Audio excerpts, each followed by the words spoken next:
My name's Richard. I work at Sponge. We're an online cake company in Norfolk. My role here is I run the company day to day, so sort of head of Sponge is the title. I run the company day to day. We are primarily an online cake company, so we deliver these cakes all across the country, next day delivery, and then we also have corporate offers, so you can send corporate gifts, whether it's corporate birthdays or just saying thank you to the company, trying to win some sales from them. And then we also have a trade side to the business, so that's supplying cafes, coffee shops, attractions all around the country as well. So there's sort of multiple things, but primarily the online thing is where our focus is. Well, as a company, we wanted to sort of make sure there were several things that we were interested in terms of sectors of charity that we thought we'd like to put some effort into. You guys seem to be doing a great thing.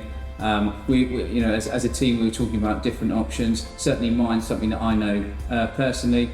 Family have serious mental health problems, and also friends have had more. Sort of the day to day. It's one of those things that really does affect anyone. I pretty much don't know anyone that would say they don't know someone affected by it, whether that be people that suffer day-to-day depression or more sorts, serious mental health problems. So it's something that's close to, pretty much everyone I know here has either, suffered from some mental health problem in their time or know someone or it's affected them in some way. So it was pretty much a no-brainer. And having, known what you guys have done before personally for people that I know, I just thought, a good option.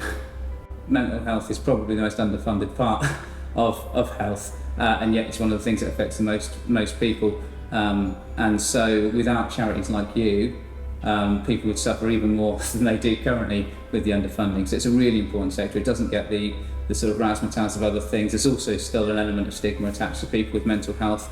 So you're much more likely to support. Even businesses would be more likely to support a cancer charity or a child. Illness, which are all very worthy causes, but because that stigma is still there, I think it's important that people, start talking about it and start supporting it and put as much effort as they can into helping.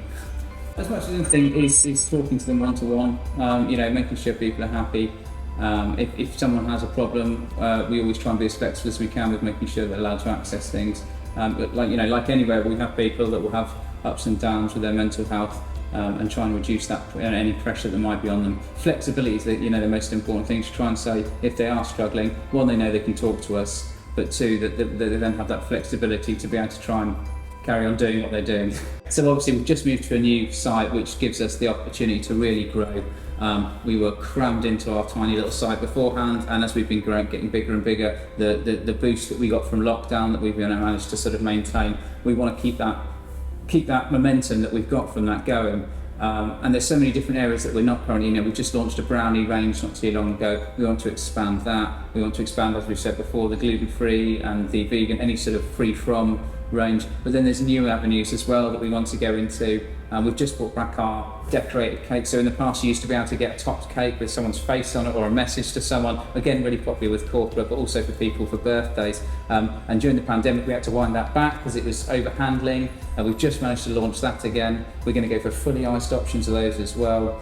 Expanding our cake card project as well. Obviously the cake card is one of the fastest growing parts of our business, and there's loads of other things we want to do with that. Expanding what kind of things you can put in there, maybe not just cake, could be tray bakes, other things that can go alongside the cake. We currently do cocktails that you can do with the cake, and there's loads of areas that we've got planning for. Some in a more early stage that I won't talk about now, but those ones that I've mentioned are all things that have got legs already and are in the pipeline soon.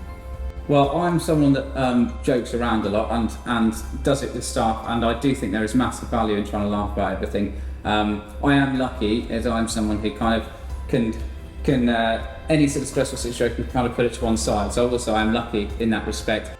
I think also just seeing friends and family is a big part of it as well.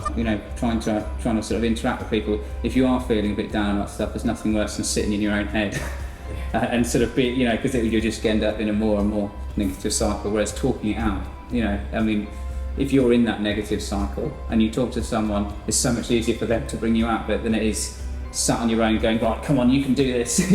So I think talking to other people if you are feeling a bit down and trying to put a positive spin on things for me a big aspect, and eating cake.